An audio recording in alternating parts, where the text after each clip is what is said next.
I'm so excited to Yeah, talk to here you we are. and do this. I know. I feel like this has been a long time coming, and I don't know why we didn't have this idea before, but here we are. And I'm just so thrilled to formally introduce. We've been busy. That's We, our yes, that's our excuse. We have been very, very busy, and anybody listening can absolutely agree with the content that's just been pouring out of this machine that's DATC Media that for a long time was a one woman show until you came along and have just been such a godsend. So let's start by you introducing yourself to the audience and the DATC Media family. which I've been part of for a while as a DATC supporter now for many years since we met in New Hampshire coming out of the pandemic. Yeah. Um, I was lured to you by your wonderful youngest child, who I noticed rocking and rolling at the show and then appearing to be quite bored. Oh, I love that child so much. Yeah. He's Yes, yeah. So it was cool, to meet there, especially at that time. I think, that was we were my still in those first pod live show shows. coming back. Yeah, Yeah. out of the pandemic. Yeah, still doing the pod thing. So, yeah, I'm Nancy Weil. I'm a native southwestern Illinoisan from Rivertown, just across the river from St. Louis. I'm a real river rat. The river is the thing I think I miss most about the place I call home. I've lived in New England for a while now, since 1997, and first in Massachusetts in the Boston immediate Boston metro area, where I worked my last job in journalism. And now I live in Providence, Rhode Island, where my husband teaches philosophy at Brown University. We have a daughter who's off on her own in Rochester, New York. She's a professor too, like her dad, and a psychologist slash scientist slash doctor, which is also part of the field that her biological mom is in. She's a psychiatrist. And then she does lots of little side projects that have to do with media and science. So that's my influence um, on our girl. And so that's the immediate family dynamic. We've got a lot of cats, too many of them, in fact.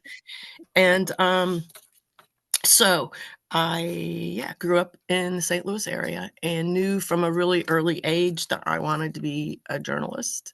Um, Probably around 12 or so was when I first got the itch.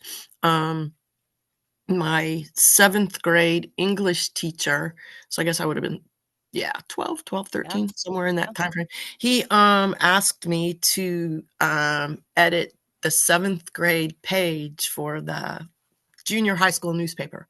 And so I did that, and it involved reporting, writing, editing, layout, and design. As it turned out, he was a little vague on a lot of the details, and it was a lot of work. I remember. For a kid to take on in a Sounds like volunteer it. way. I remember being late at night at my parents' at the table in the kitchen, doing the layout part of it. Yeah, it was a lot, but I learned a lot and I got really into it. And then in high school, I was able to take journalism classes starting my sophomore year, and so I was on the school newspaper those 3 years on an English track back in Illinois. Then, if you were sort of doing a liberal arts college track, you didn't really take any science or math, really. So I took all English classes, just like tripled up on everything that I could. And history, that's what I specialized in high school, and then just slid right into that same track in college. And I've been doing journalism ever since. It was nice long break after I left my last job, but still dabbled in this and that along the way until we started working together. And you So found yourself right back into yeah, it. right. It's some things don't change as far as getting into like the learning a new beat or just the time it takes to really get your feel for what you're writing about when it's not something you've written about, or it's been a long time since I've really written about music in a serious way. Um, so I, along the way in my career, I spent most the early chunk of it, all the early chunk of it, at print newspapers in Illinois and then in Florida. The largest paper I worked for was the St. Petersburg Times. It's called the Tampa Bay Times now. And at one point in our history, while I was there, we had 500,000 subscribers, so topped 500,000 readers, which was a big deal for our That's a print lot. paper. Yeah, Yeah. yeah, and it's still still hanging in there as newspapers go, and That's amazing though. yeah, not able to do as much local news coverage as it had in the past, but still, present and doing, as well as can be with the greatly reduced staff that they have now. But yeah, so I was there, and then I moved to Boston area after I met my husband, and we dated long distance for a while, and my husband's job is much less movable than mine. And so I left the Times, and I thought I was going to freelance when I first moved up here. I was had a little freelance gig with the organization called the American News Service. It was like we did like stories that were focused on like democracy in action kind of pieces. And so there were like I wrote a story about women's basketball coaches who were doing like outreach with um, communities that were underserved, and helping young girls to develop their athletic kind of skills. It was really interesting, and I got to talk to like um, some of the more iconic women's um, college basketball coaches of the time. So that was really cool. Um, but I also wrote about just like little projects that people did in communities that involved just a collective, we sort of spirit, people working together to make their communities better and safer and more perfect union kind of. Sure. So it was cool. It was interesting. It was run by a woman named Frances Moore Lapay, who wrote the book Diet for a Small Planet many years ago, which is a really iconic is a word that's often used too much, but it's a really iconic, important book in the vegetarian, vegan kind of movement of folks, um, because she framed the need for dietary change around the planet's needs. Hmm. This was an early person to begin um, speaking about climate change in a way that was insistent, and also fact-based, based on science. Um, as a little project she did, she had a grant, so it was really cool. I was doing a lot of fun writing for them at the time, but then I was worried about things like health insurance, and so I wound up getting a job, going back to work for the Yep. man. Yep. Um, and fortunately, my whole career, I was really lucky, and that I mostly was worked for companies that were able to remain independent, and even the ones that were part of larger media conglomerates. At the time, it wasn't like it is now, where the larger companies like Gannett own so much of the media landscape, and where your copy desk is centralized in a place that's far away from many of the places where the newspapers are actually located. Like, for instance, our Providence local newspaper, the folks who are doing the copy editing, they might be down in Virginia and know nothing about, I know it's awful where we're at for journalism. That's one of the reasons I got out when I did. But Hmm. so I worked for International Data Group for the last 17 years of that part of my career. And it was it still is a technology publishing company. At the time, it was the largest in the world. So it published Computer World magazine, PC World magazine, Macworld. Those were the titles that people would know. They were Macworld and PC World were newsstand titles, so people would have seen those Hmm. back in the day when you could go buy magazines, and Yeah. there were magazine newsstands. So it was a really dominant force in technology journalism and technology events for many years, conferences and things like that. Um, and yeah, so I was writing about, Google, Facebook, Microsoft, all those companies, going to conferences and doing that sort of coverage, which you could probably tell from the look on my face and the sound of my voice was not really my You thing. didn't love it. It wasn't, Didn't yeah. love it. I'm much more interested in people than machines. Yeah. And so I was always more curious about the people who were operating the machines. Social media was something that I was fascinated with from the beginning and horrified by almost instantly Yeah. when I saw the first prototypes of it back in the 2000s, way before Facebook came emerged out of Harvard. But just across the river in Boston or nearby in Cambridge was where I was seeing these prototypes. So the whole sort of environment in technology at the time around that part of the industry, the core of it, that was Boston slash Cambridge base around MIT. The MIT campus is where a lot of that really is. So yeah, I saw those early prototypes, and I remember asking this dude who showed it off to me during a demonstration at Lotus, which was a software subsidiary of IBM, and it was being used as a work tool by them, their form of what they called social networking at the time. It could connect all of the employees around the world, and it was great because 24/7 you can see who's available, who's awake, who's online, and you can reach out to them if their expertise fits with what you need.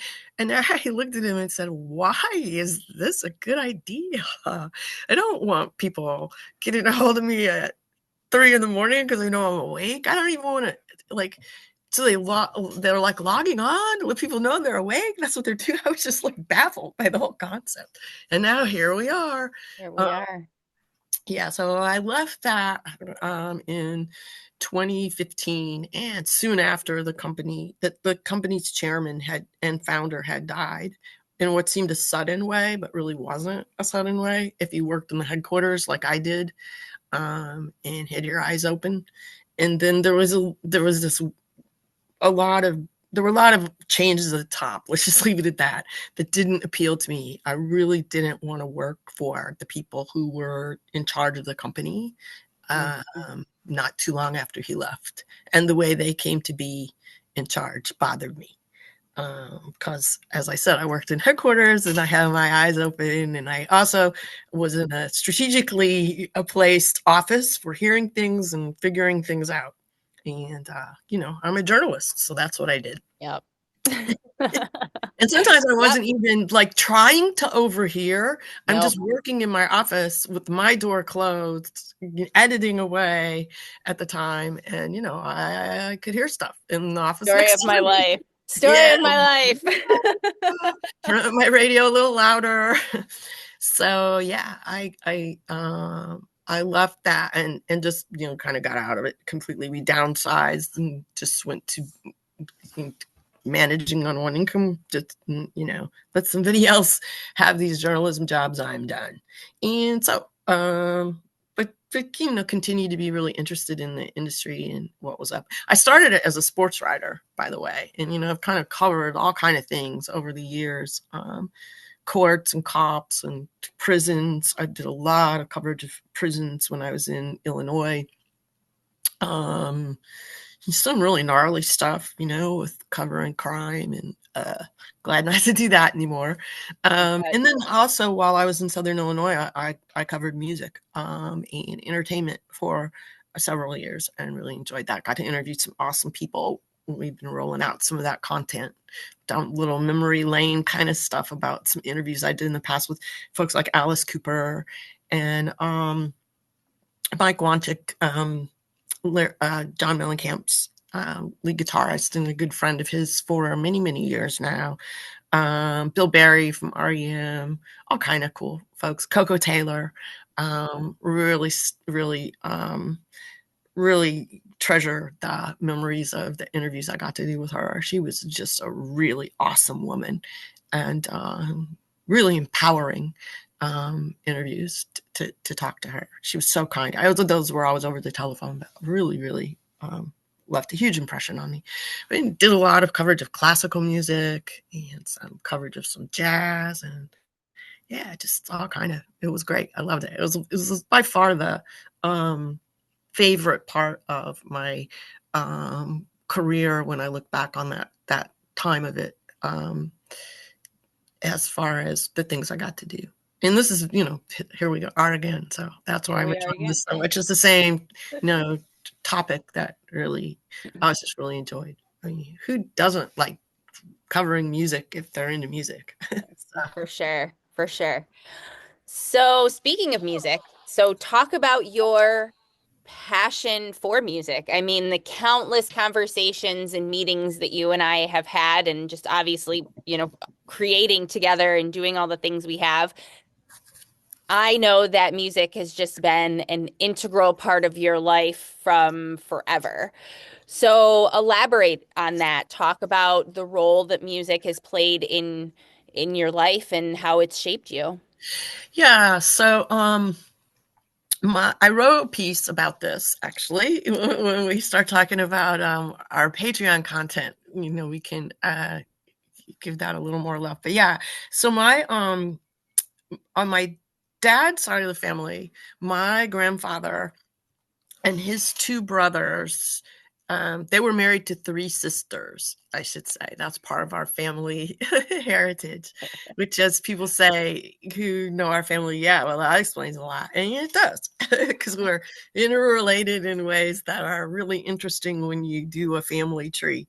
Um, so, my grandpa and his two brothers were self taught musicians and they played like fiddle, they called their violin fiddles, and washboard spoons, harmonicas, that sort of thing. They played, and they like to roll up the rugs in the farmhouses after a hard day of work. They were all farmers and party down, and they were fine distillers of home brew, and they would dip into their casks of wine, beer, whiskey, whatever. And there were occasional comments about a little bit of toking that went on. So I'm not entirely sure that they weren't also having a little herb out in the back behind the barn, Of my course. family. But yeah, so they would they would relax, have fun, have big potluck meals and music. And any time growing up that there was a family occasion, like a big celebration, and my family was really into celebrating things like anniversaries. So there would be an anniversary party for somebody's 20th or 25th or whatever, or 50th, depending on that generation. And there would often be a live band. And anytime somebody in the family got married, there would be live music if it was a big wedding. And if our family was invited, it was going to be big because my dad was one of 10 siblings. So I've almost On that side of the family, there are almost 40 first cousins. Oh my God. Yeah.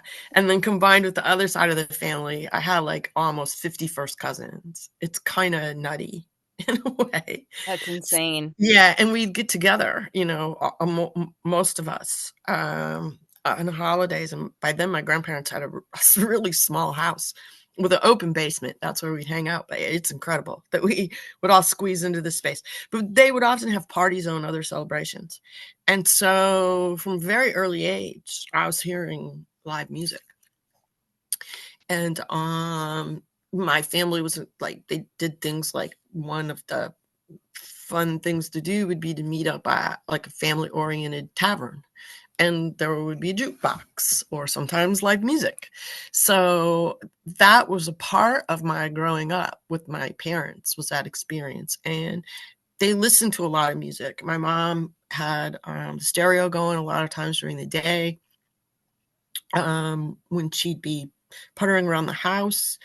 um, the radio would be on, right? First thing in the morning. They also listened to a lot of news. They were news junkies. So that fed into why I became a journalist, I'm sure.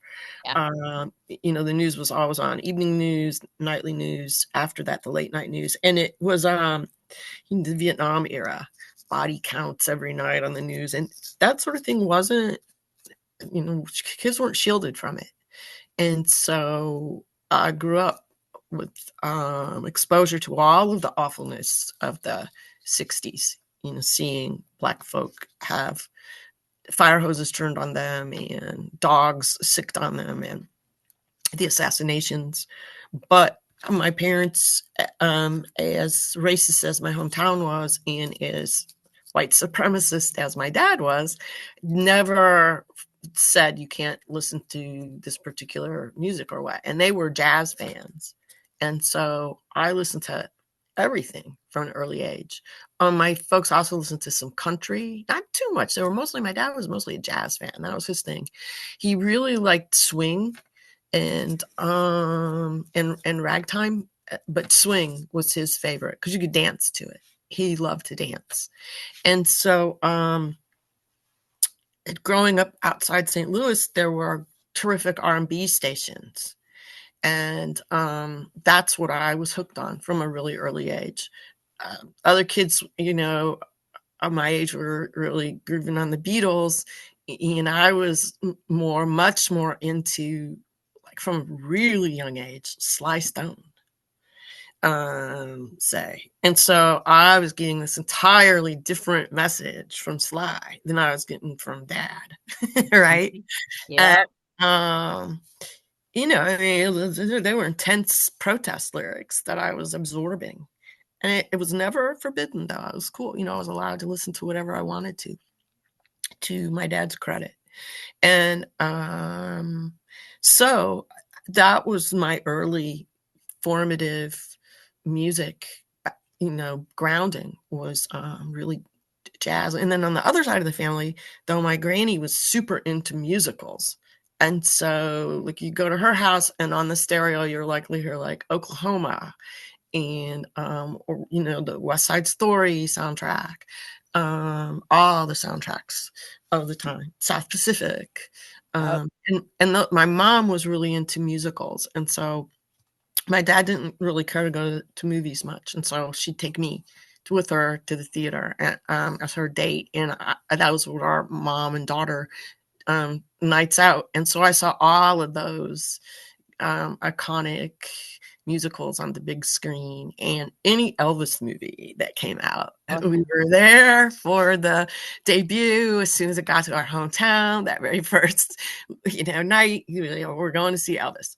And so, yeah, all the Elvis movies, really into him, really into Sinatra, though. My mom was a huge Sinatra fan. Yeah, my aunt was a huge Sinatra fan. Yeah. Huge. Yeah. In fact, one of the things I'm going to be writing about as we get into Black Music Appreciation Month, we're going to do a little um, tribute to Quincy Jones. I didn't know until very recently that his arrangement of Fly Me to the Moon wasn't the original.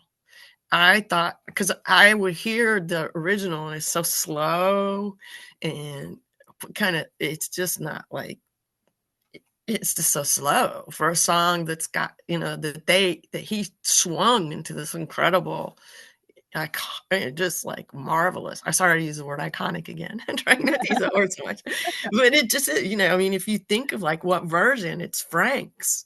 Yeah. I didn't know that that wasn't the original until Quincy Jones died, and they started with the odes to him, and that as I read, I was like, I had no idea. I thought that was it. But That's amazing. yeah, so we had like that. She listened to that. Sarah Vaughan. I've been trying to think about all the things that they listened to. Miles, because Miles was from up the river from us in Alton, Illinois, and he was huge at the time. And gosh, Duke, and that's the sort of stuff that I grew up listening to a lot. And then on my own, off, listening to R&B, the OJs, the Spinners, Sly, Marvin Gaye, Aretha Franklin, Jackson 5. Those were all my favorite bands as a kid.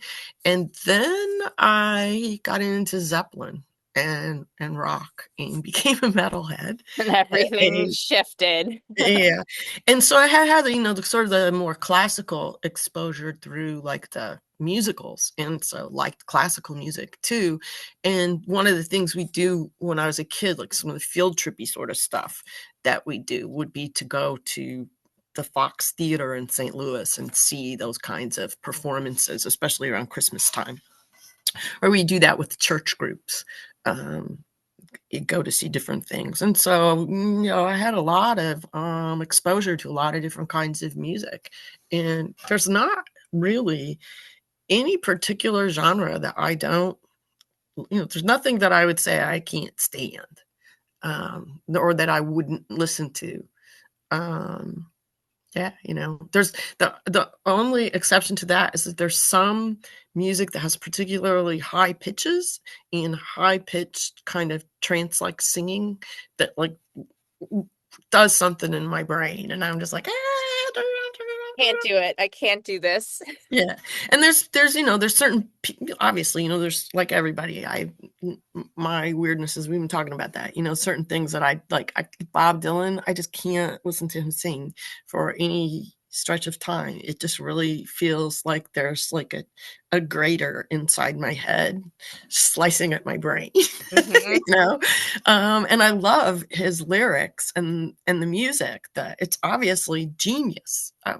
music, and Yeah. he's so important, but to hear him sing it, just really, I can't. I feel the same way about Bob Dylan too. It's just he's obvious, he's just it's Bob Dylan. But Yeah, when Bob Dylan is singing Bob Dylan, I don't love it. yeah, yeah.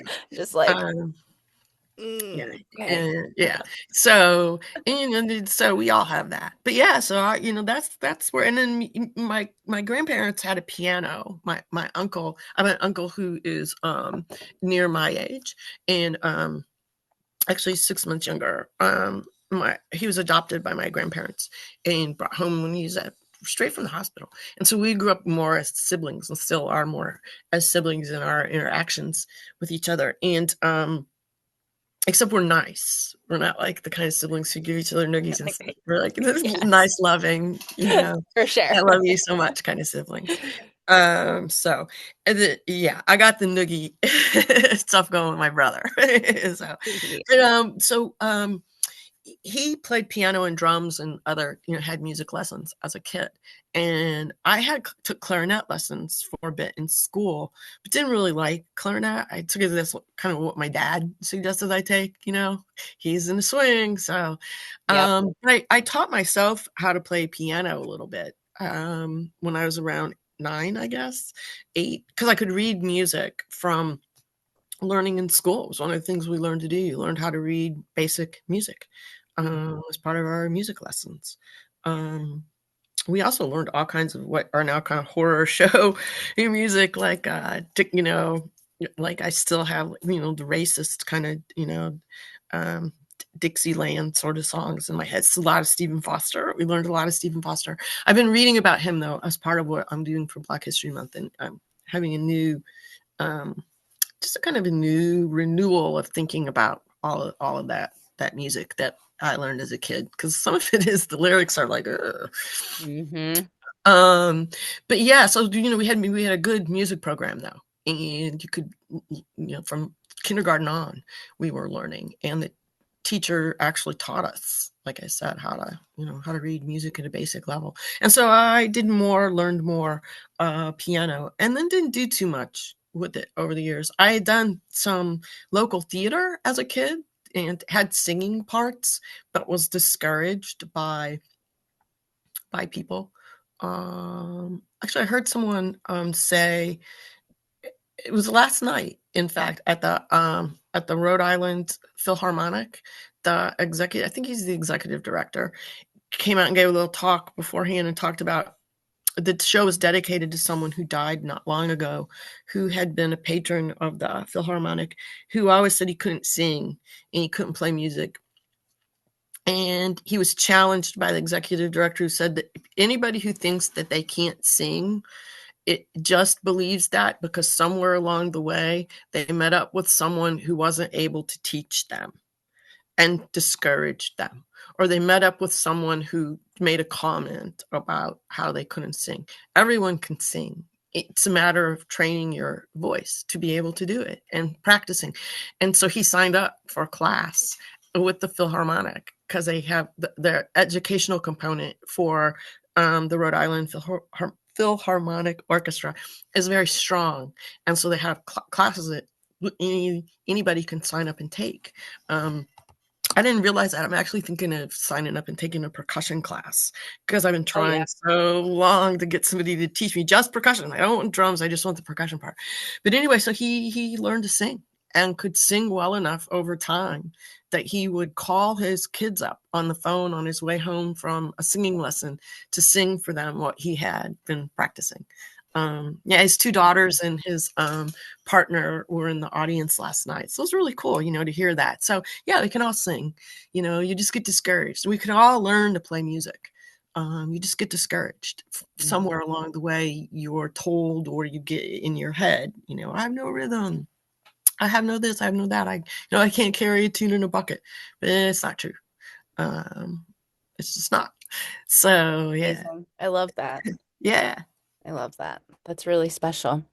So you talked about being a percussionist. You kind of touched on that. So lead us into that. What got you into that and drumming, and how'd you find your way there? Yeah. So for about 10 years, I was a lay minister at First Church in Cambridge, which is in Harvard Square. And it's the oldest, longest running um, congregation in North America. They're United Church of Christ, which is a um, really progressive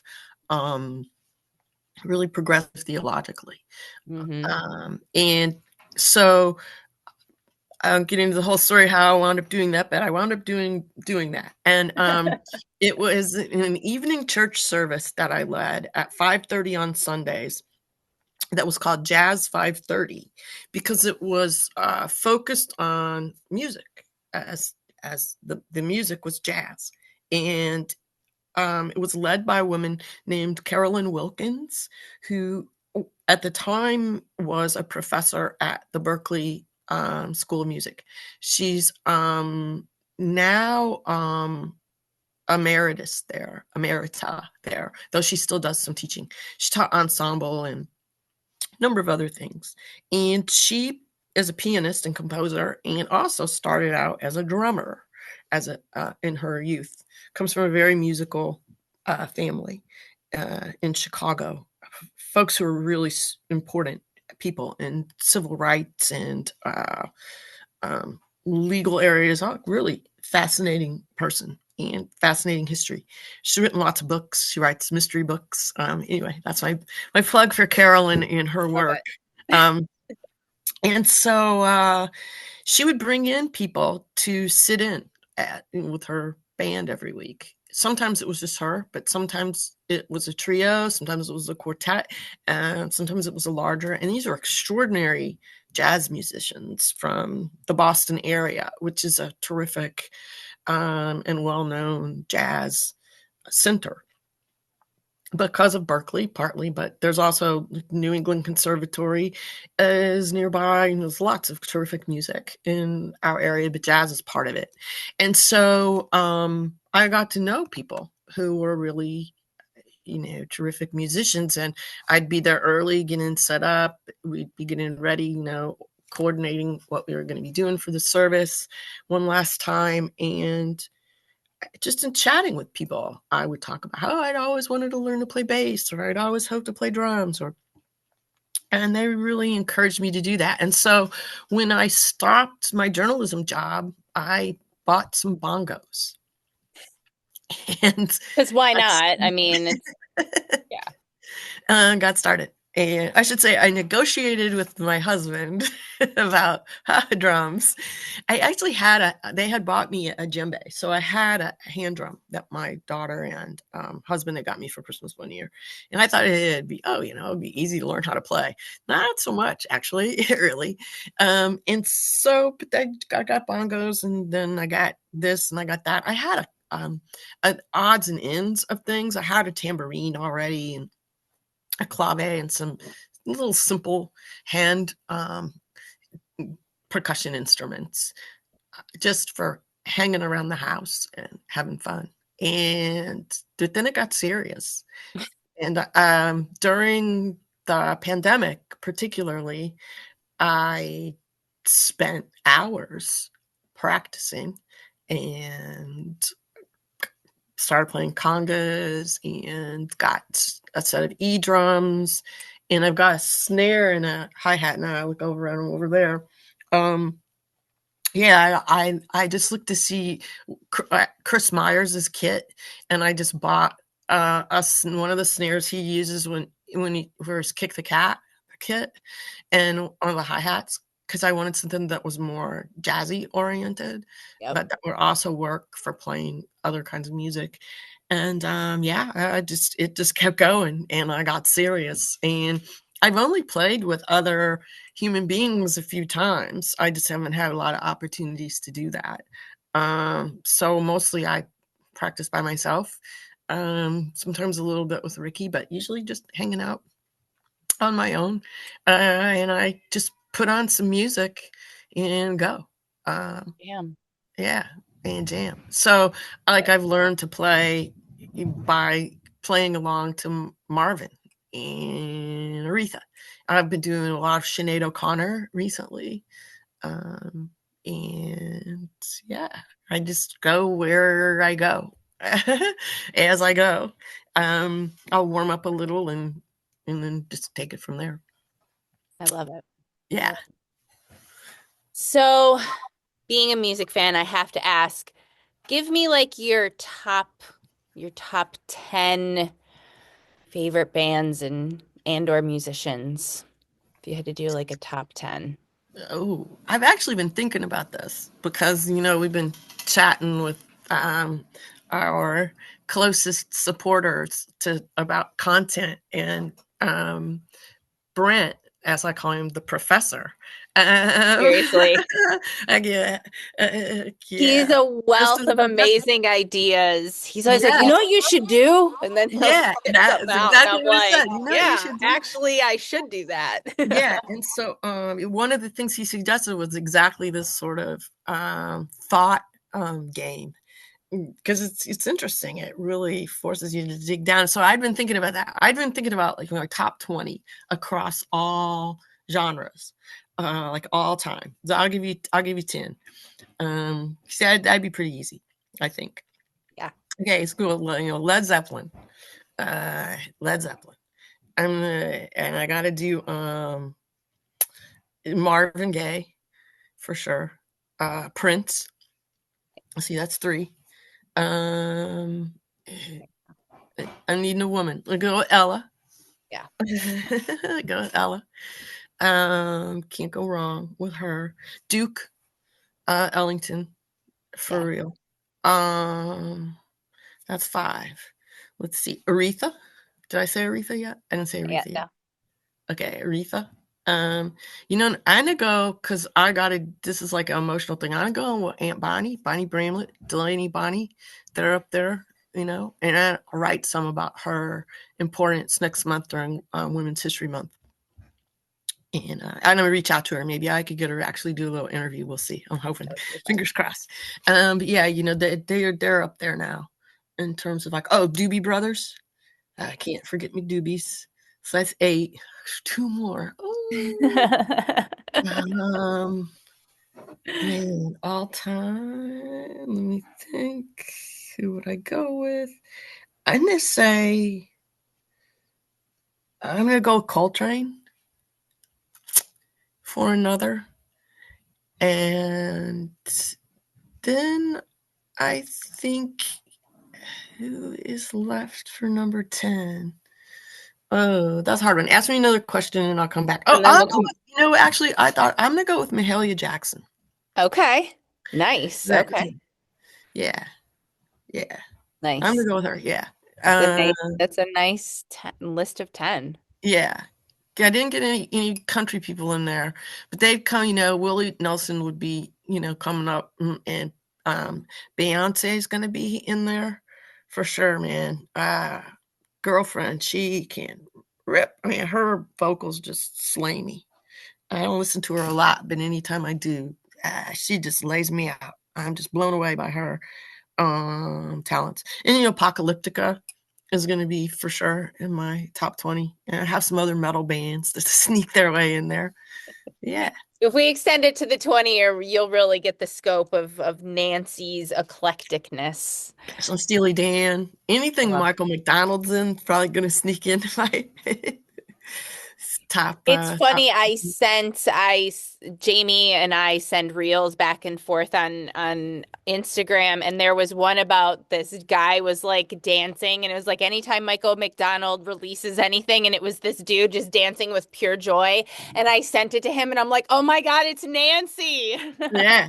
Homie, he's from North St. Louis, just across the river from where I'm from. I was like, Is Nancy loves Michael I McDonald. do. Yeah, people, it's a big like Doobie Brothers fan debate.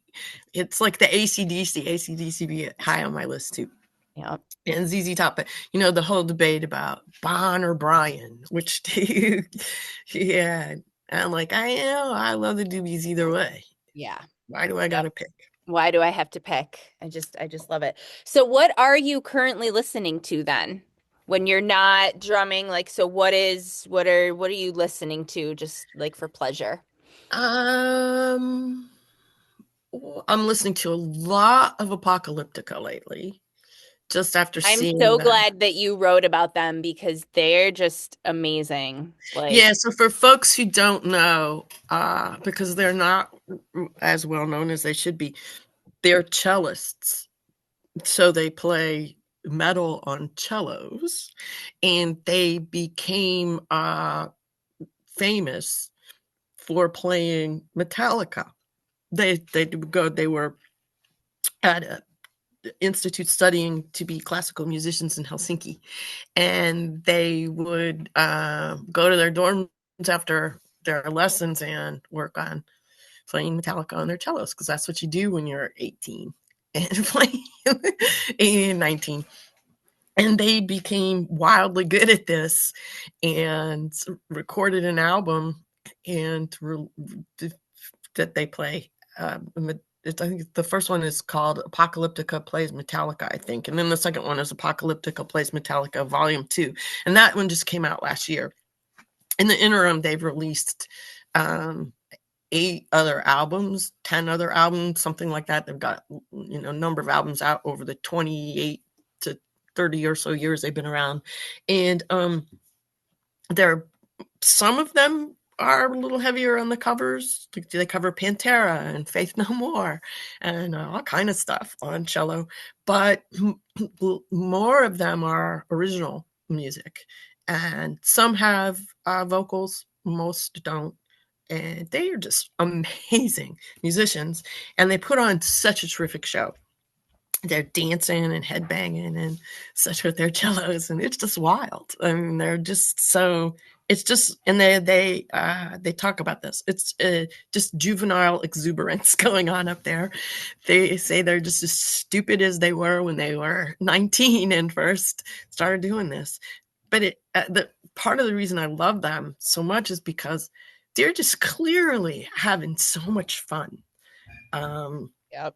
and you can tell that the whole time they're up there performing, they're like, I can't believe I get to do this. Mm-hmm. And Yep. that's a cool thing to see. Plus, the music is just, I mean, it's just amazing.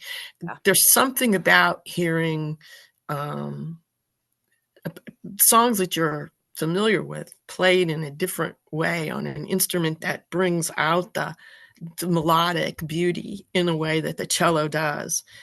Um, we posted it. We've been talking at the Patreon. One of the posts that's gotten the most views and traction is, Conversations popping off over there. yeah, is one I put up of them playing Nothing Else Matters, Oh, their cover of the Metallica song.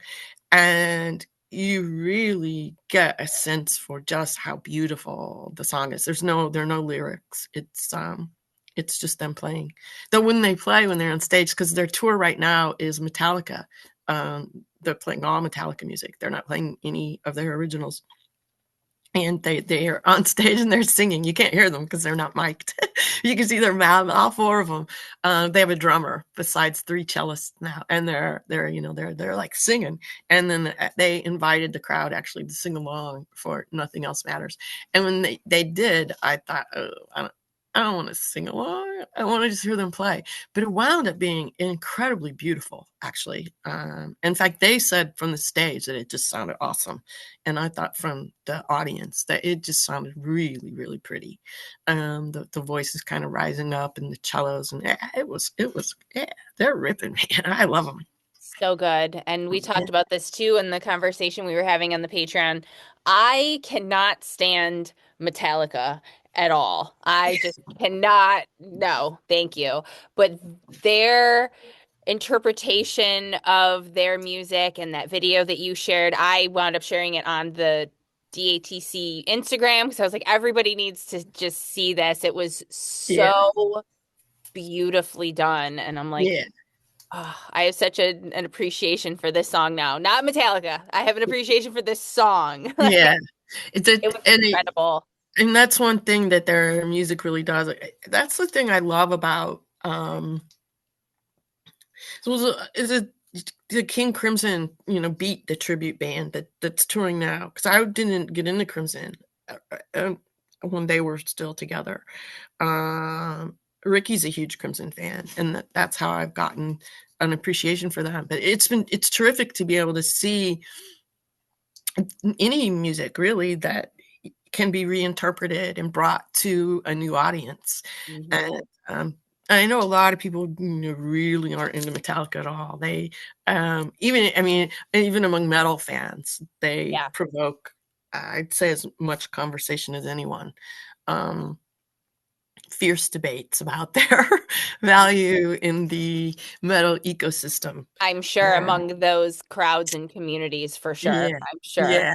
And well, there are certain other shows I go to where I've I don't have I don't my only Metallica gear is like a shirt I sleep in. But if I had a Metallica shirt that I wore out, there are some shows where I think I'd be a little cautious about putting it on. Hmm. Um, but yeah, so yeah, it's in it. Just I think that's one thing that we're really starting to see take happen at the various places where we've got conversations going related to with our community, is people getting turned on to things that they hadn't heard of before, or that they would have said, I don't think this is for me. But within anybody's music, there's probably going to be a song that you'll groove on if you're open to hearing it. I'll give you a quick little example. My brother-in-law was here a few summers ago, and I was downstairs in the music room playing, and I was practicing with some ZZ Top. Yeah, it was off of one of their collection albums, and it was just pure blues stuff, no lyrics. And I just was hitting all of the kind of instrumental. I didn't really want to do lyric stuff. I wanted to work on some percussion kind of in the background of what they were doing, kind of blend in sort of thing. And it's been a good practice when you're a percussionist and you go upstairs and the people you live with don't know you've been practicing. They think it's just been part of the music that they've been hearing seep up from the basement. You want that, right? Yeah. You don't want to stick out. And so I came upstairs and he was up having breakfast, and I said, "Oh, hey, good morning." He said, What was that going on in the basement?" I said, "It was ZZ Top." And he was really kind of like, "Really?" I said, "Yeah, they're a blues band." So it's People cool, forget this. yeah, when people, especially I think when you're something that you feel like you're really turned off to, and then you can have a new appreciation for, what that band can do. Because I often tell folks, I understand being put off by ZZ's lyrics, but it's too bad that you miss out on this epic guitar going on, and Totally. just how tight the band is and where they're coming from out of the Texas blues tradition. Um, so it's a cool to be able to advocate for people to just open their minds to hearing, Yeah. and that's not to say that, I'm not there's music that's extreme that I think we don't want necessarily to say, hey, you should be open to, there are lines you can draw, I think. Gore, pig entrails coming off the stage, that kind of That's thing. a little intense. That Yeah, is a not for little me. intense. It's a little intense. Yeah. But That's a bit much for me. yeah. Yeah, and and then there are legitimate like extremists bands, in in Europe and other places here too that are advocating for things that aren't peace, love, and happiness. So, but the music that is not part of that, Yeah. um, that We're not including that we're music not as a including. conversation. No. So, there's always something that is not going to make the cut. But generally, I think that's what the interesting thing we found is that the people who are most supportive of DATC and your company and you as a human being love everything. Mhm. Yep. I'm a multi-dimensional person for sure. There's a lot of different things about me that I like, and it's been cool to really pour that into what we have going on within the whole company, but then especially over in the Patreon, and then to bring your eclecticness and your different facets of, history of where you worked and things that you've done and your journey along the way, and to bring that and mix that all in together too has been just incredible. So talk about that. Talk about joining DATC Media back in spring of 2024. And Yeah. I think it was yesterday I was talking to my therapist about this, and I've had people along the way that have helped here since, the seeds started to just be planted back in 2018, and how everything has just grown and morphed and become what it is now. And so there are people that have, helped along the way and have been along for the ride in the capacities that they were able to. But having you join the team is the first time that the company has brought someone like this, and personally for me has released the reins a little in many ways, and really embraced having, I call you my right hand, my COO, my team member, my just all the words, all the things. So talk about what that experience has been like for you this past year, almost. Yeah. Gosh, well, it's been a lot of things, hasn't it? For sure, it's been a ride. It has. It has, a lot of it was a little unexpected, but um, it's really been a lot of fun overall to do this and to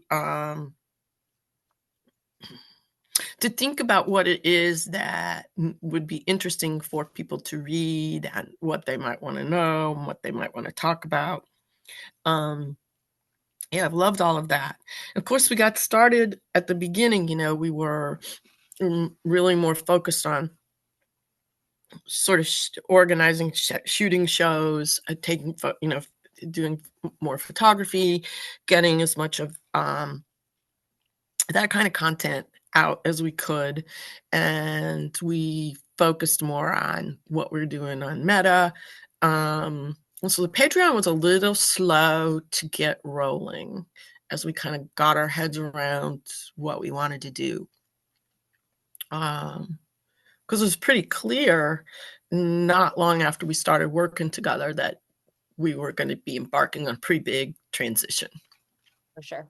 Um, And once I understood that that's where you were headed and what it was that you wanted and what the company needed, it took a while to sort of really grasp the business end of things.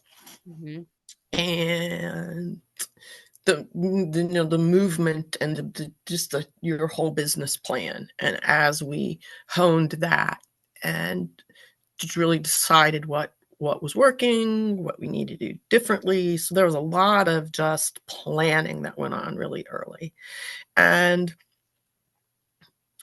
once we had a sense after we shifted our coverage focus of who was going to stick with us, at the Patreon, who was along for this journey, it became then it just became like an open door to Yeah. do whatever kind of grabbed us, knowing that core of people, what they like and what they're interested in. And we've now attracted close to as many people who weren't part of the original focus of DATC as who were and were part of that first community that you were reaching out to in your coverage and in your focus. And so that growth is happening, expansion's going on with folks who are being drawn there because they're interested in the music history that we're writing about, for instance, or the more expanded coverage where we're writing about jazz sometimes and classical sometimes, and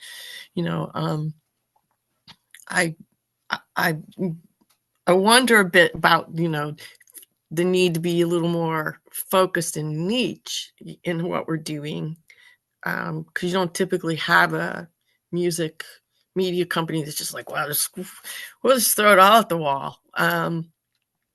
But But if you know me, that's kind of on brand though. yeah, right. But it's also clear that our core followers like Yeah. are all when we ask people. I mean, the genre focus is just so expansive. I think that is not an uncommon occurrence with people who are drawn together via elements of progressive rock and improvisational music. That juncture in the jam band scene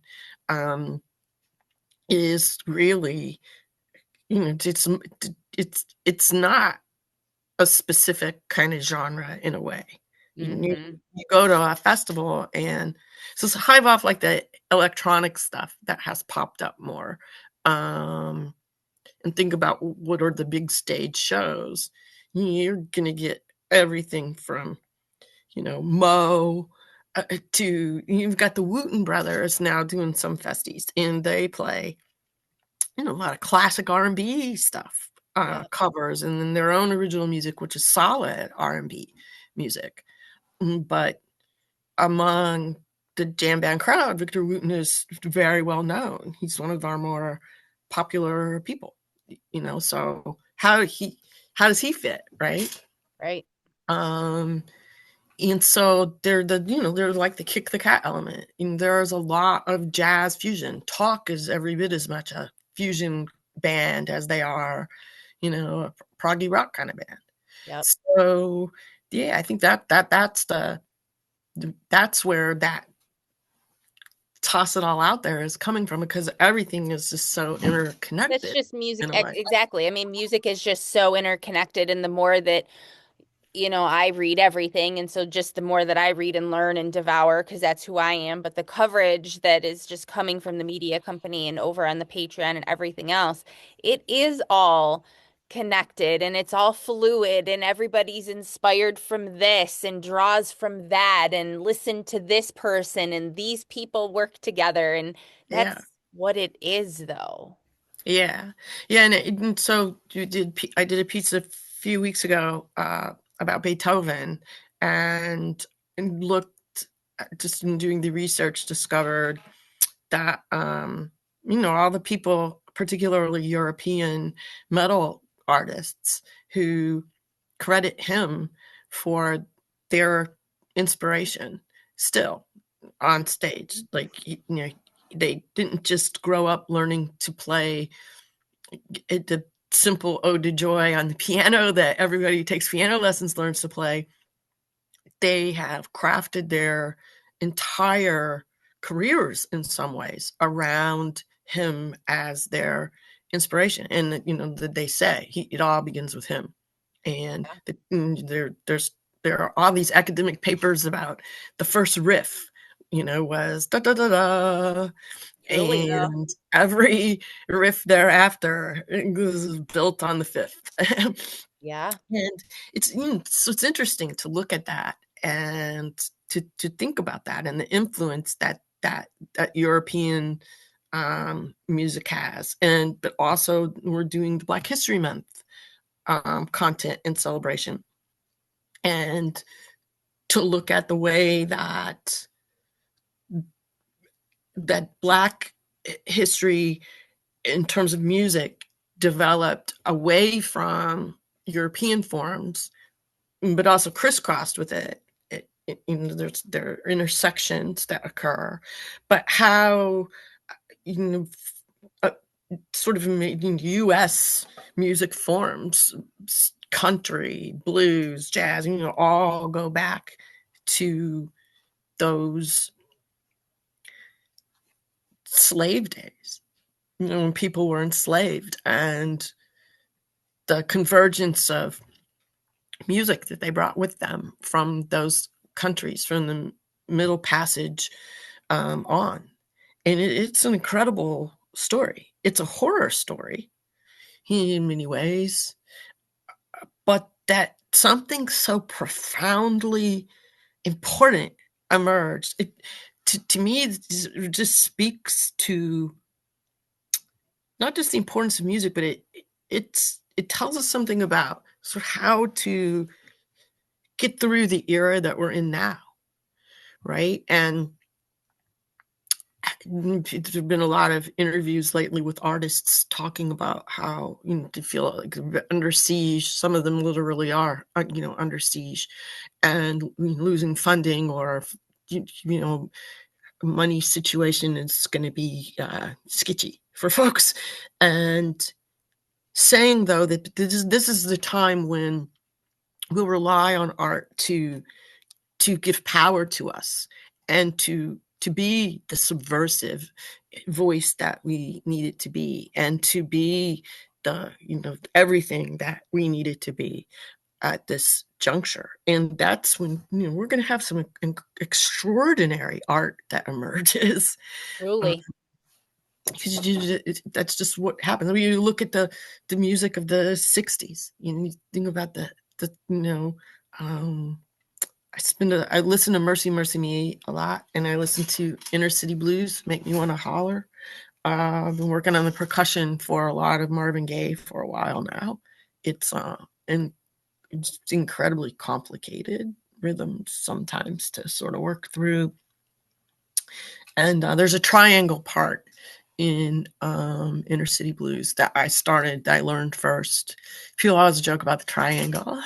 It's super hard to play those three tiny notes all the way I'm sure it through is. the It's song. probably, people like to shit on it, but To make it sound exactly the same over and over and over again on exactly the right count and get it right. Yeah. So I learned that first, and then I learned the basic conga line, and the the lyrics are just so, yeah, still, all these years later matter and still have something to say to us. hmm And so that's that's what I think is so important about what what we're doing. I've got a little bit of grief from a couple folks who's, I think, sort of feel like there's, you know some other more important thing I could be doing with my time than writing about music. And I tell them, go check out what it is that we're actually putting out there. Some of the stuff that we're writing, what we're saying during Black History Month, for instance, what those pieces really are about. the conversations that we're having that we talked about this during our team meeting earlier in the week, and not getting too far into all of the things, but these are the conversations and people that we should be, having and highlighting and learning about anyways. That we are putting over here on the Patreon and writing and doing these contents and things about. But especially now, when there's just so much that's happening and changing in the world in terms of history and the access to it, and how people right now and moving forward, who knows how things are going to progress, what stories and what historical figures are going to try to be Mhm. erased. Mhm. And so if this is the piece that we are able to do and be that source in the world to have those conversations and highlight these people and these souls that created this music and have been such a pivotal point of the things we love now, the music we love now, or what we listen to wouldn't even exist if these other people weren't doing what they were doing. And Yeah. it's so important to just keep those memories and stories alive. And the things that you will post, and I will read them, and I'm just like, oh my God, this is an absolutely amazing human being that I've never heard about before. How have I never heard about this person and this amazing story about them?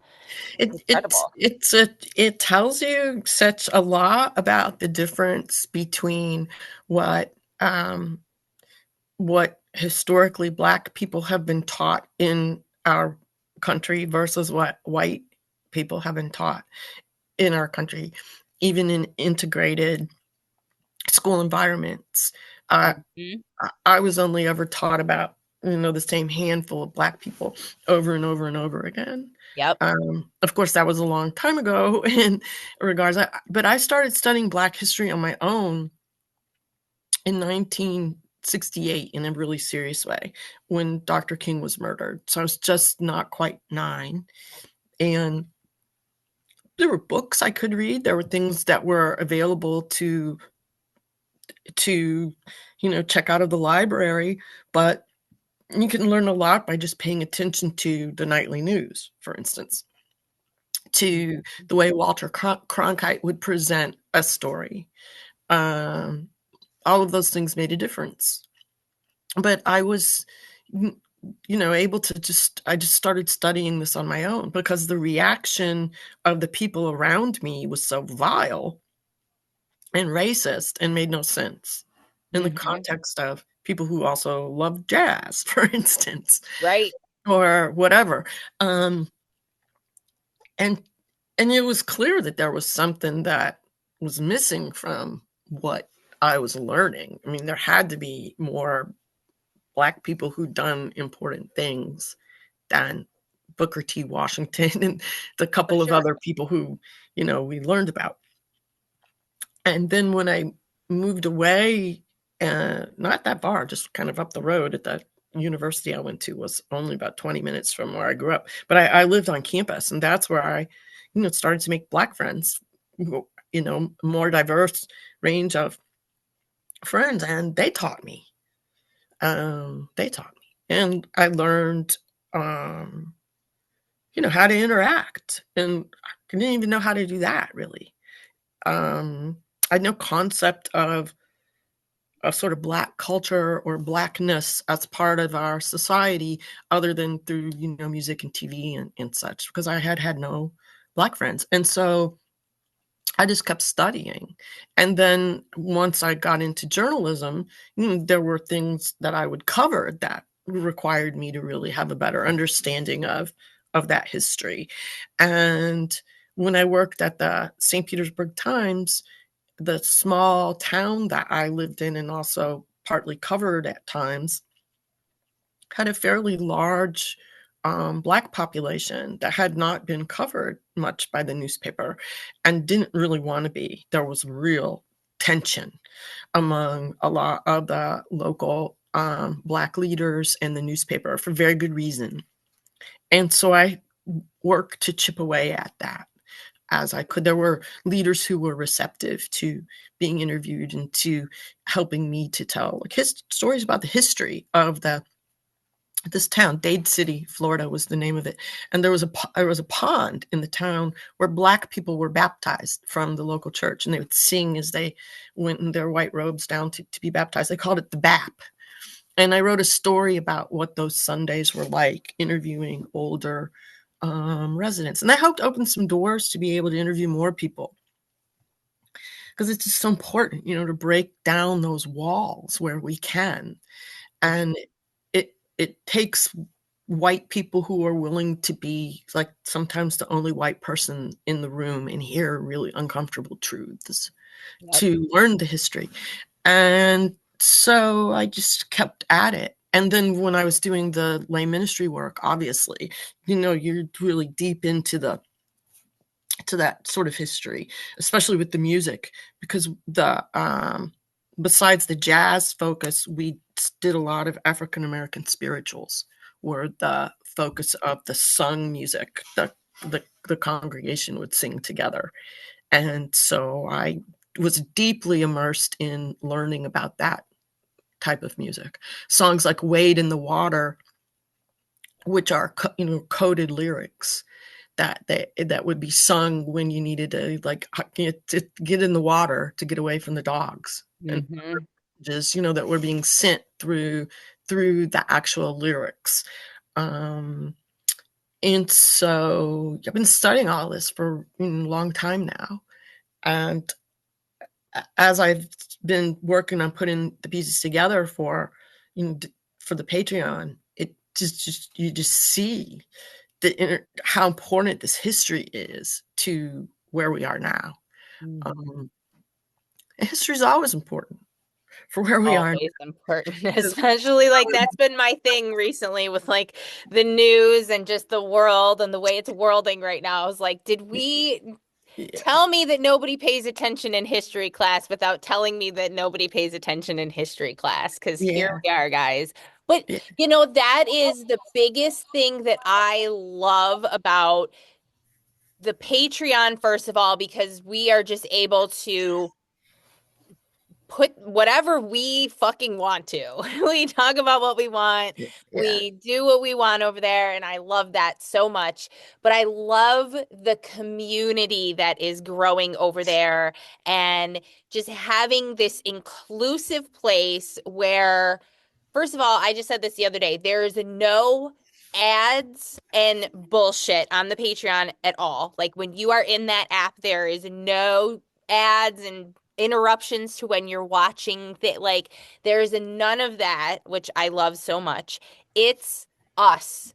It's yeah, we see everybody that signs up there, so we know who is there, who's a part of the community. We're just in there to talk about music and have a great time. There is no bullshit posts like Facebook. Yeah. There's no political advertisements or garbage this or whatever. You are there, you are hanging out with other people that just want to have a space, which community is so important. It's been the core of DATC since the very beginning. Like it was literally the reason, and again, talk about words that you don't want to say all the time, but literally it was the reason that I started this entire thing.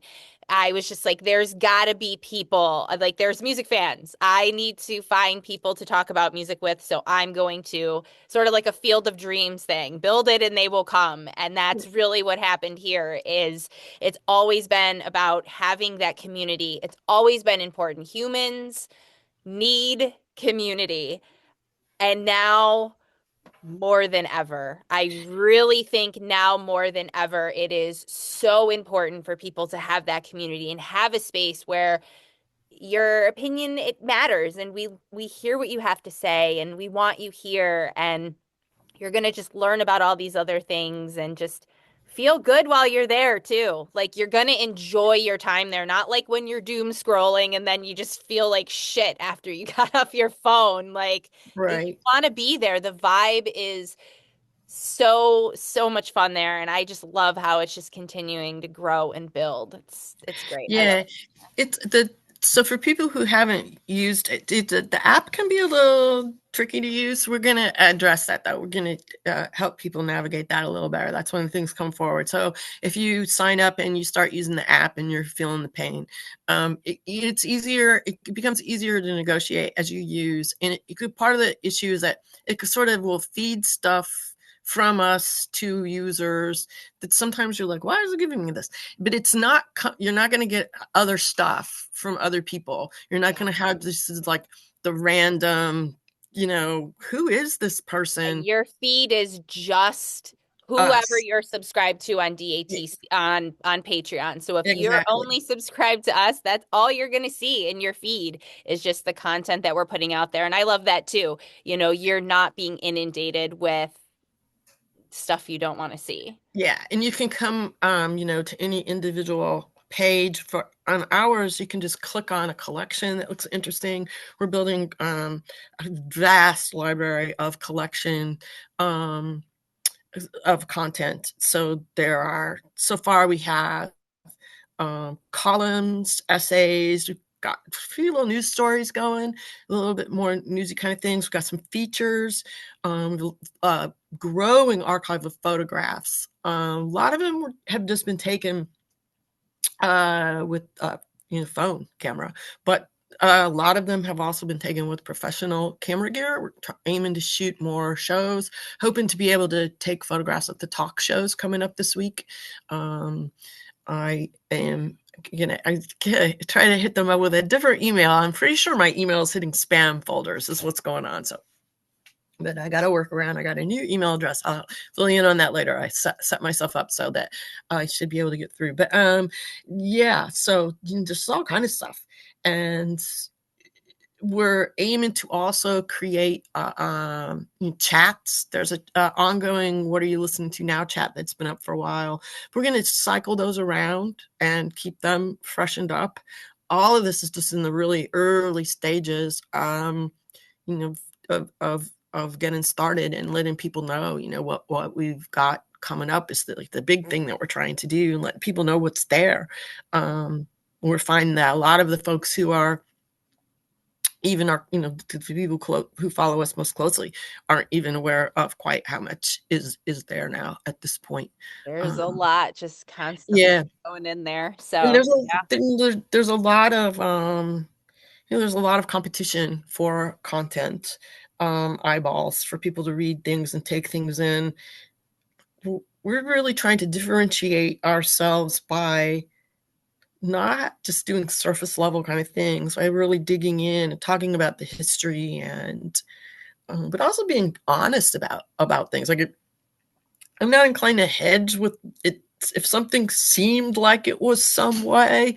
Like for instance, with the piece that is on the site about Elizabeth Taylor Greenfield, the great singer, the a pre-Civil War era, who African American woman who toured, and she's just an extraordinary artist, and just what she faced with the people who sort of managed her career, and who these people were, and the hucksters that she had to navigate dealing with. I'm not going to hedge when I talk about that sort of stuff. Yep, I'm just going to lay it out there because I think the truth is just the truth. for sure. Um, And that's the thing I like about, having that avenue and that platform there, because if anybody knows me personally, that's how I operate. I don't yeah, really do the small talk. I mean, obviously, if you're a listener of the shows over the years, it's just I get into the conversations and it's important. And if we're going to be talking about people, we're going to be highlighting people and spending the time to have, the conversation, then let's have the conversation. Let's really tell their story. It's important. yeah, yeah. Important. So besides Black History Month content, which I shall just toss out later today, and then through I hope to it'll be wrapped up tonight. We'll see. But certainly through this holiday weekend, it's President's Day here in the United States on Monday. I'm working on a package about the Fisk Jubilee singers from Fisk University, who were very important and still are important. They formed in 1871. And I give some of their history, and relative to the song "Lift Every Voice and Sing," that'll be tied into, which was written by James Weldon Johnson, and it was first performed. I had forgotten this, and as I've been working on it, I was like, "Oh wow, timing! This is great." It was first performed in honor of Abraham Lincoln's birthday. Um, Perfect. and so it was written specifically, those early post Civil War years. He was so, revered, and just his birthday was a holy day for formerly enslaved people. And so, along with Frederick Douglass's birthday, both of which are celebrated in February. And thus we have Black History Month, which we talk about at the Patreon. That's how Black History Month came to be in February. And so that's the tie in. And I hadn't remembered. I knew that that's why Lift Every Voice and Sing had been written, but I had completely forgotten about that. It's also known, by the way, as the Negro National Anthem. And it's just a beautiful song. So we'll have a link up to um, it being sung a cappella. I'm pretty sure I'll be able to find a video of Fisk Jubilee singers singing it from some point over the years. And so, yeah, there'll be a history piece about them. There'll be a story about they're touring now, but mostly in the South. And then I hope for Black History Appreciation Month, which is coming up in June, to be able to talk to their director. I'm going to reach out to him and ask if we could do a little Q&A. But otherwise, this week's or soon come, we're going to have some more Led Zeppelin. We've got a review in the works by our movie reviewer about the new documentary film. And I'm going to be doing a column, and we're going to have some coverage of talk this week, one way or the other. I'll be taking pictures either with my phone or with my brand new camera gear, which is all back there waiting to be set up. Love it. And I do a little writing. I'm going to do a little road diary. So I'll be seeing them Thursday night up in Cambridge, and then Saturday night over in Bridgeport, Connecticut. Super excited, talk. Yeah, they're in my top 20 for sure. I almost listed them in that top 10 earlier. You know how I feel about those guys. And yeah, hoping to get me an Isaac hug, hoping to get me an AC hug, hoping to get me some hugs for my Need it. You boys. need it. Need I'm that so those excited. vibes. Oh yeah, for sure. I Yeah. love these guys. They're so much fun.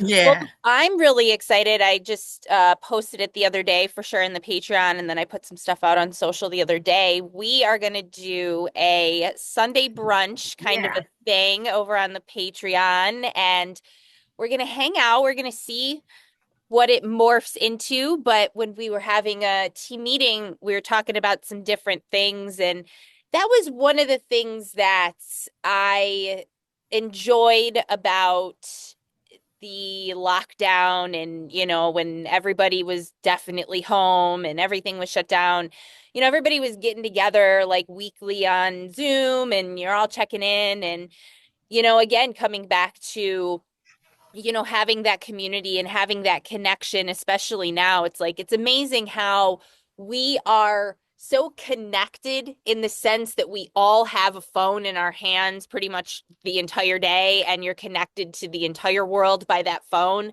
But like, how many times did you actually talk to your friend or catch up with somebody?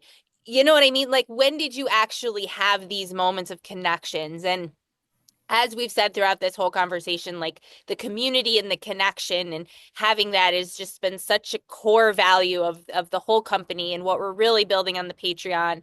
So it just felt right to try to see how that goes over there and have this monthly hangout and just, talk about what's been going on the Patreon and, maybe what's going on in our lives and just having that connection and coming together and actually, seeing each other and vibing off the energy and, doing that. Because like I said, during the lockdown, there were times when just meeting with your people once a week, it made just such a difference. And for me, my people are spread out all over.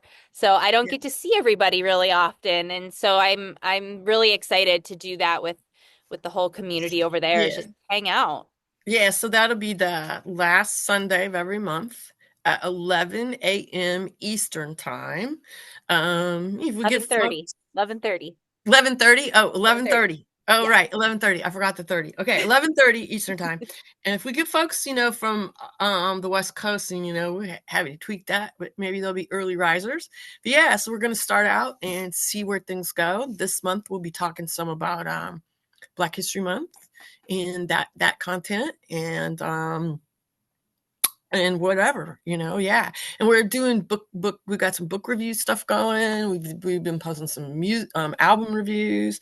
We've got a lot, odds and ends of everything There's a happening. lot of things in the works too. I mean, you and I are constantly talking about ideas and, Yeah, just so many things in the works. Even later in the year, we're already talking about things coming in the fall of 2025. So, I yeah, mean, there's exactly. no shortage of ideas. If anybody knows me, they know I'm always churning out ideas. And now I've teamed up with Nancy. It's like Yeah, it's a dangerous dynamic duo over here. yeah. So to get a little ahead, also in March, I'll be seeing Dream Theater a couple of nights, and one of those we sprung for VIP tickets, and we get to meet the band, and so I'm hoping to get some key picks the show. But I want to apologize in advance. Like, the only person who y'all are likely to hear about in the aftermath of this is going to be Mike Portnoy, Mike because Portnoy. I'm just gonna beeline to him and bow before him and kiss his ring and just be like, I just want to just stand next to you. Can just soak up Be in your energy. your creative energy. And yeah, that dude, he's a beast. So they've been on break and he's like putting out these videos on Drumeo, which is one of the drum education channels at YouTube and otherwise. They do that. They're awesome. Yeah, in fact, when I asked Mikey, formerly of Cool Cool Cool, for our drum advice, he said, "Oh, just watch Drumeo. You don't need to take lessons." Yeah, and so Portnoy is all over this. And so he's just on break. And the other day, there's an hour and 36-minute video of him doing a breakdown. I can't remember which Dream Theater song. And I think this is like the second one he's done or third one he's done in just like a little short amount of I time. watched a video that was his crew guy is putting together his drum tech is putting together his drum set. And it's just this massive, Yeah. it's like, I don't even know. And they're interviewing the guy that puts it together, and he's like, well, it's just Yeah. muscle memory at this point. And he's like talking about and just thinking about all the little pieces and the little screws and the tiny little nuts and just like all the things for this massive like Yeah. the cool thing about too, and you'd be listening to it or watching it, they release a lot of video, and you'll be watching it, and you'll hear like, where in the hell has he got his bell set up? You can hear he's playing a bell. It's going on. You see him. It's like it's just like his kid is just wild. Hmm. Yeah, I'm really excited about meeting him. I bet. I I'm gonna bet. have a nice print made of the photo I have of him playing bass in Chicago it New Year's two 2 years ago now. Yeah. Yeah, and take it to him just as a gift. And I'm gonna slide a little note in with a little bit of information about DATC because I know he likes to interact with people. He's really chill about that, and so I'm gonna give it to him and tell him this is a present for you. Just take it back, and when you get a minute, you can just read. And give him our email and just do a reach out. We already got a little love from him on socials, so For yeah, sure. I'm hoping, that we can get him to be one of our Q&As at some point. Working on it. It I could see it sometimes takes a happening. while. I could see it Yeah, happening for I sure. totally do too, because he's one of the guys who's just really into, being chill with fans. Guys like him, Adrian Belew, Yep. loves to interact with fans on Facebook. He's genuine. It's really him Yep. doing it. And yeah, he really grooves on it. He's an Yeah. awesome guy too. I've got to meet him a couple of times at little meet and greets. And he's just super, super, super, super Just human so being. down to earth and just, Yeah. they understand that, people like us that are, just having the conversations and doing the things and the Yeah. cover, they love it and they appreciate all of it. And it's, Yeah. If it you know, wasn't for us, they don't get to be. And they, I really appreciate them. All musicians are into talking about their gear though, and anytime you get an opportunity to talk to someone who knows it plays in a band or whatever and ask them questions about music, they just love it. It's like a Ricky being a professor. Professors love when people ask them about their areas of expertise. And the professors who are good at explaining really complicated things to people in a way that is easy to understand or easy enough to understand that you can wrap your head around it. And that's what they do. They're teachers. And I find that musicians tend to also be good teachers in general. As a kind of a rule, they're terrific about showing you how to do things. And yeah, I'm sure there's some who are not so chill, but for the most part, that you talk to people about their jam and they're going to be all over that. yeah, for sure. For sure. Awesome. All right. Well, I think that's everything that I have. Cool. I think we covered all the bases. I said too, I was like, we are going to talk about all of the things. Yeah. I And then, think we I mean, covered just to all the reiterate, things. we're doing so much at Patreon. I really feel like there's something for everyone and that the mix is turning into something really cool. And we've got a core of a handful of people who are really engaged in the chats and commenting. And it's just turning into a really great place. And we hope that by providing a safe place where people can be themselves. And I'm just going to say it, we're unapologetically 100% woke Mhm. and proud of that fact. And so it's a place where people who are missing that and who are feeling just a sort of fierce aggressiveness that kind of feels like it's in the air in a lot of socials, that's Mhm. that you're just away from that, and it's so nice. It So is come nice. and feel the love, as we call it. Get your dose of musical joy with us, and yeah, we'll And see you there. see what we got going. Yeah, cool. It's been awesome to spend this time with you on Saturday, Sara J, as always. Yes, I know. I love this. This is such a long time coming, and I'm so Yeah. excited for everybody to get to know you and be like, oh, this is who she's always talking about on here. Yeah, I hope Right. people come up at shows, and say hey. And I'm really looking forward to getting to know people. We're going to start doing some Q&As with fans too, by the way. That'll be rolling out. I should have mentioned that. People who have interesting jobs. We all have interesting jobs, but we're going to start with some folks who it's like, wow, that's a wild one, and ask them, questions about how they got to be what they are, and yeah, and keep it some focus on music, but we're going to be doing a lot of community focus. Learning about the people. That Yeah, was always something that really drew me into, and that was another thing that really was a driving force of starting all this was it was very interesting to me that we all come together and love music and are music fans, but there's other pieces of who we are in our lives and everything, and we are other things, and it was always fascinating to me just other people's jobs and other yeah, people's interests and just people are interesting. So yeah. I love Yeah, it. so I think we got about a pretty sizable portion of our supporters who work in grow houses. We could do them as a little we could do them as a little contingent. They could be their own little group. They But could yeah, be no, we their own got, group. I mean, we've got people who just do fascinating, backgrounds and lives and things that people do. And that's, that's why I became a journalist, is because everybody's got an interesting story to tell. So Everybody's got an interesting story to tell for sure. we're hoping to do some of that too, there. So yeah, it's been cool to get to know people, and I'm looking forward to more. Definitely. Awesome. Well, thank Cool. you so much. This was so much fun. Yeah, you're welcome. Cheers.